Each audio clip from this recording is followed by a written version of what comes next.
ಅಯ್ಯೋ ಈ ನನ್ನ ಮಕ್ಳು ಮತ್ತೆ ಶುರು ಮಾಡಿದ್ರಯ್ಯ. ಸರ್ ನಮಸ್ಕಾರ, ನನ್ನ ಹೆಸರು ಏಜಸ್ ಪಾಷಾ ಅಂತ ಹೇಳಿ. ಹೇಳ್ರಪ್ಪ ಹೇಳ್ರು. ನಾನು ನಿಮ್ಮ ಪರ್ವ ನಾಟಕವನ್ನು ಬಹಳ ರವೀಂದ್ರ ಕಲಾಕ್ಷೇತ್ರದಲ್ಲಿ ಕೂತ್ಕೊಂಡು ತುಂಬ ಎಂಜಾಯ್ ಮಾಡಿರೋನು ಕೂಡ. ಒಳ್ಳೆ ಸ್ತ್ರೀ ಸಂವೇದನೆನ ಅಲ್ಲಿ ತೋರಿಸಿದ್ದೀರಾ, ಬಹಳ ಖುಷಿ ಆಯಿತು ನನಗೆ. ಸೂಪರ್ ಗುರು. ನೀವು ಈ ಉರಿಗೌಡ ನಂಜೇಗೌಡ ಅಂತ ಒಬ್ಬ ತರ್ತಿರಲ್ಲ, ಅವ್ರ ಇಡೀ ಚರಿತ್ರೆ ನಾವೆಲ್ಲೂ ಓದೇ ಇಲ್ಲಪ್ಪ. ನನ್ನ ಮೇಲೆ ಆಣೆ ಇಟ್ಟೇಳು, ನನ್ನ ಮೇಲೆ ಆಣೆ ಇಟ್ಟೇಳು. ಅದು ಎಲ್ಲಿಂದ ಬಂದ್ಬಿಟ್ರು ನನಗೆ ಗೊತ್ತಾಗ್ತಿಲ್ಲ. ನೀವು ನಂಜನಗೂಡಿಗೆ ಹೋದರೆ ಅಲ್ಲಿ ಟಿಪ್ಪು ಸುಲ್ತಾನು ಹಕೀಮ್ ನಂಜುಂಡ ಅಂತ ಒಂದು ಲಿಂಗವನ್ನು ಕೊಟ್ಟಿದ್ದಾನೆ ಅಲ್ವಾ. ಅದೇ ರೀತಿ ಶೃಂಗೇರಿಗೆ ಹೋದರೆ ರಾಜಗುರು ಅಂತ ಹೆಸರನ್ನ ರಾಜಮಠ ಅಂತ ಹೇಳ್ತಾನೆ ಆತ ಆ ಮಠವನ್ನು. ಆದರೆ ನೀವು ಸುಳ್ಳು ಸುಳ್ಳು ಇತಿಹಾಸಗಳನ್ನು ಹೇಳಿ ಆ ಉರಿಗೌಡ ಮತ್ತು ನಂಜೇಗೌಡ ಅದು ನಾವು ಓದೇ ಇಲ್ದಿರೋರನ್ನ ಎಲ್ಲೆಲ್ಲಿಂದ ಸೃಷ್ಟಿ ಮಾಡ್ತೀರಾ, ಹೆಂಗೆ ತಗೊಬರ್ತೀರಾ?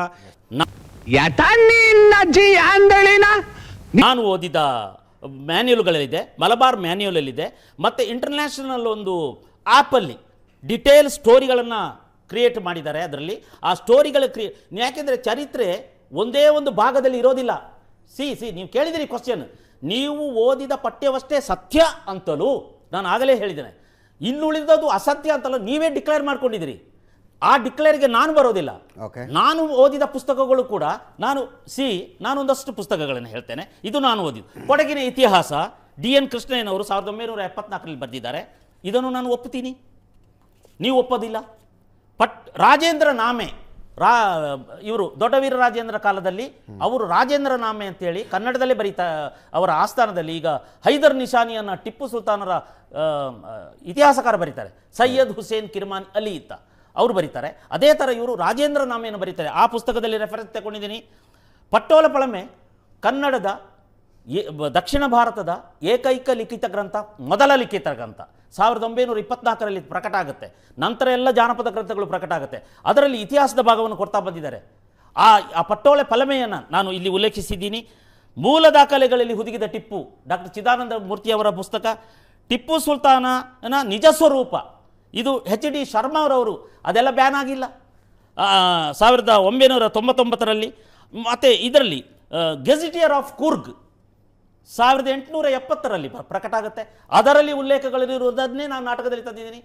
ಜೊತೆಗೆ KM Panikkar, doctor KM Panikkar ಅಂತ ಹೇಳುವವರು ಭಾರತ ಮತ್ತು ಚೈನಾದ ರಾಯಭಾರಿಯಾಗಿದ್ದವರು, ಮೈಸೂರು ಯೂನಿವರ್ಸಿಟಿಯ ಕುಲಪತಿಯಾಗಿದ್ದವರು, ಲೆಫ್ಟಿಸ್ಟ್ ಸ್ಕಾಲರ್, ಅವರು ದೊಡ್ಡ ಸ್ಕಾಲರ್.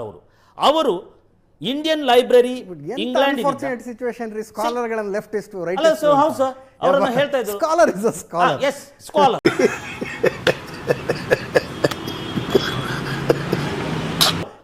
ಬಹುದೊಡ್ಡ ಸ್ಕಾಲರ್. ಆದರೆ ಲೆಫ್ಟಿಸ್ಟ್ ಅಂತ ಹೇಗೆ ಹೇಳ್ತಿದ್ದೀನಿ ಅಂದರೆ ಈ ವಾದ ಬಂದದಕ್ಕೆ ಅವರು ಟಿಪ್ಪುವಿನ ಪತ್ರಗಳನ್ನು, ಟಿಪ್ಪು ಸ್ವತಃ ಪರ್ಷಿಯನ್ ಭಾಷೆಯಲ್ಲಿ ಬರೆದಿರುವ ಟಿಪ್ಪು ಸುಲ್ತಾನರಿಗೆ ಒಂದು ಪತ್ರ ಬರೆಯುವ ಕೈಯಾಲಿ ಇತ್ತು. ಹೇಳ್ತೀನಿ, ನನ್ನ ಆನ್ಸರಿಗೆ ನಿಮಗೆ ಆತುರನೇ ಇಲ್ಲ, ನಿಮ್ಮ ಕ್ವಶ್ಚನಿಗೆ ಸರಿ. ಆ ಪತ್ರಗಳನ್ನು ಮಲಯಾಳಂ ಭಾಷಾ ಪೋಷಣಿ ಪತ್ರಕ್ಕೆ ಅನುವಾದ ಮಾಡಿ ಪ್ರಕಟಿಸಿದ್ದಾರೆ. ಆ ಪತ್ರಗಳೇ ನನ್ನ ನಾಟಕದ ಅಕರ ಗ್ರಂಥ. ಜೊತೆಗೆ ಆಗಿಲ್ಲ, ಹೈದರ್ ನಿಶಾನಿ ಅಂತ ಬರೀತಾರೆ, ಟಿಪ್ಪು ಸುಲ್ತಾನ ಕಾಲದ ಆಸ್ಥಾನದ ಇತಿಹಾಸಕಾರ. ಅದನ್ನು ಇಂಗ್ಲೀಷ್ಗೆ ಅನುವಾದ ಆಗಿದೆ ಹೈದರ್ ನಿಶಾನಿಯನ್ನು. ಅವನ ಮಗನೇ ಅನುವಾದ ಮಾಡಿದ್ದಾನೆ. ಇಂಗ್ಲೀಷ್ ಕಲ್ತುಬಿಟ್ಟಿದ್ದ ಅವನು ಕಲ್ಕತ್ತಾದಲ್ಲಿ, ಅವನೇ ಅನುವಾದ ಮಾಡಿದ್ದಾನೆ. ಟಿಪ್ಪು ಸುಲ್ತಾನ ಮಗ, ಅಲ್ಲಿಂದ ಇನ್ನೊಬ್ಬರು ಅನುವಾದ ಮಾಡಿದರು, ಅದನ್ನು ಚಂದದಲ್ಲಿ ಅನುವಾದ ಮಾಡಿದ್ದಾರೆ ಬೇರೆ, ಅವರಿಗೆ ಅಷ್ಟು ಬರ್ತಾ ಇರಲಿಲ್ಲ ಅಂತ. ಸೊ ಈ ಎಲ್ಲ ಬುಕ್ಗಳು ರೆಫರೆನ್ಸಲ್ಲಿ ಇರುವಾಗ ಕೂರ್ಗ್ ಆ್ಯಂಡ್ ಮೈಸೂರು ಗೆಜಿಟಿಯರ್, ಅರಮನೆಯ ನಡಾವಳಿಗಳು ಪುಸ್ತಕ, ದಿವಾನ್ ಪೂರ್ಣಯ್ಯನ ಬಗ್ಗೆ ಬರೆದಿರುವ ಪುಸ್ತಕ, ಇದೆಲ್ಲ ಪುಸ್ತಕಗಳೇ. ನೀವು ಒಪ್ಪದಿದ್ದ ಪುಸ್ತಕಗಳು, ನೀವು ಅದನ್ನು ಒಪ್ಪಲಾರಿರಿ. ಇದೆಲ್ಲ ಸುಳ್ಳು ಅಂತ ಹೇಳ್ತೀರಿ. ನಾನು ಹೇಳ್ತೀನಿ, ನಿಮ್ಮದನ್ನು ಸುಳ್ಳು ಅಂತ ಹೇಳಲಾರೆ. ಮಠದ ಬಗ್ಗೆ ನಾನು ಸುಳ್ಳು ಹೇಳಾರೆ, ನನ್ನ ನಾಟಕದಲ್ಲಿ ಇದೆ, ಅದು ಎಲ್ಲವೂ ಇದೆ. ನೀವು ನಿಮಗೆ ಬೇಕಾದಾಗೆ ಮಾತ್ರ ಬರೀರಿ, ಇಲ್ಲದಿದ್ದರೆ ಬ್ಯಾನ್. ಅರ್ಥ ಆಯ್ತು ಅನ್ಸುತ್ತೆ. ನೀವು ನಮಗೆ ಮಾತ್ರ ವಾಕ್ ಸ್ವಾತಂತ್ರ್ಯ, ಕಾನ್ಸ್ಟಿಟ್ಯೂಷನ್ ಹೇಳಿದ್ರಲ್ಲ ಅವರು, ಕಾನ್ಸ್ಟಿಟ್ಯೂಷನ್ ಬರೆದಿರೋದು.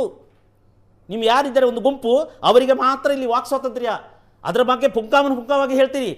ನಾವು ಹೇಳಿದ್ರೆ ಬಲಪಂಥೀಯ, ಎಡಪಂಥೀಯ, ಮಧ್ಯಪಂಥೀಯ, ಈಸ್ಟ್ ಪಂಥೀಯ, ವೆಸ್ಟ್ ಪಂಥೀಯ ಹೇಳ್ತೀರಿ.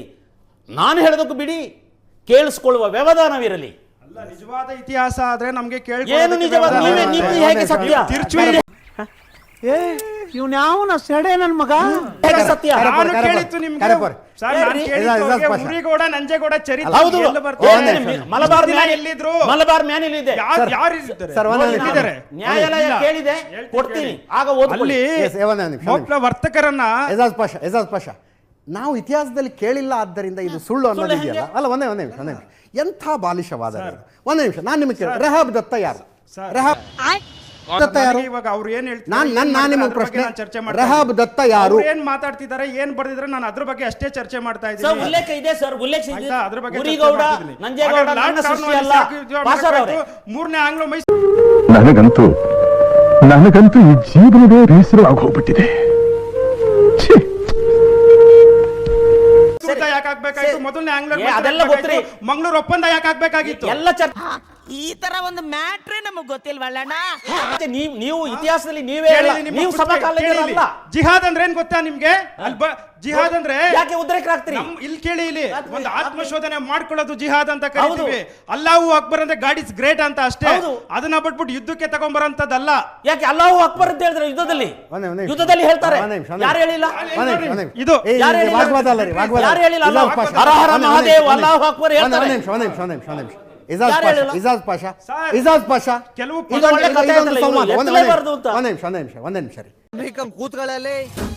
ಒಂದೇ ನಿಮಿಷ, ಇದೊಂದು ಸಂವಾದ, ವಾಗ್ವಾದ ಅಲ್ಲ. ಆರಂಭದಿಂದಾನು ಹೇಳ್ತಾ ಇದ್ದೀನಿ, ಇಲ್ಲಿ ಇಮೋಷನಲ್ ಮಾತುಗಳಿಗೆ ಅವಕಾಶ ಇಲ್ಲ.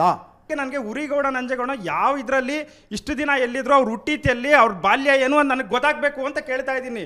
ಅದು ಬಿಟ್ಟು ನಾನು ಬೇರೆ ಏನು ಕೇಳ್ತಾ ಇಲ್ಲ. ಹೇಳಿ ಸರ್, ದಯವಿಟ್ಟು. ಒಂದೇ ನಿಮಿಷ ಸರ್ ಉರಿಗೌಡ ನಂಜೇಗೌಡರ ಬಗ್ಗೆ ನಾನು ಇದುವರೆಗೂ ಕೇಳಿಲ್ಲ, ಆದ್ರಿಂದ ಅವ್ರು ಇದ್ದದ್ದು ಸುಳ್ಳು. ನೀವು ಹೇಳೋದು ಯಾವ ಬೋಳಿ ಮಗ ಹೇಳಿದ್ರಿ? ಏನ್ರಿ ಅದು ಮಾತಾಡೋದು? ಏನ್ ಮಾತಾಡ್ತಾರ್ರಿ? ಯಾವನ್ರಿ ಅವನು? ನಿಮ್ಮ ಆರ್ಗ್ಯುಮೆಂಟ್ ಇದು. ಇದುವರೆಗೂ ನಾವು ಕೇಳಿಲ್ಲ, ಆದ್ರಿಂದ ಅವ್ರು ಇದ್ದದ್ದು ಸುಳ್ಳು. ಅವ್ರ ಬಾಲ್ಯ ಇತ್ತು, ಅವ್ರು ಎಲ್ಲಿದ್ರು, ಅವ್ರು ಎಲ್ಲಿ ಬೆಳೀತಾ ಇದ್ರು, ಏನ್ ಮಾಡ್ತಿದ್ರು ಅದು ಹೇಳಿ ಸರ್. ಸರ್, ಮಳವಳ್ಳಿ ವಾರ್ ಅಂತಿದೆ ಕೇಳಿ, ಮಲಬಾರ್ ಮ್ಯಾನ್ಯುವಲ್ ಅಲ್ಲಿ ಇದೆ. ಮಳವಳ್ಳಿ ವಾರ್ ಅಂತಿದೆ. ಆ ವಾರಲ್ಲಿ ಬಂದ ಒಕ್ಕಲಿಗರು ಅವರು. ಅವರಲ್ಲಿ ರಂಗೇಗೌಡ ಅಂತ ಒಬ್ಬಿದ್ದ, ಅವನನ್ನು ಚರ್ಮ ಸುರಿಸಿ ಕೊಲ್ಲಲಾಯಿತು ಟ್ಯಾಕ್ಸ್ ವಿಚಾರಕ್ಕೆ. ಇವರು ಮೈಸೂರು ಸಂಸ್ಥಾನಕ್ಕೆ ನಿಷ್ಠರು. ಈ ಉರಿಗೌಡ ಅಷ್ಟೇ.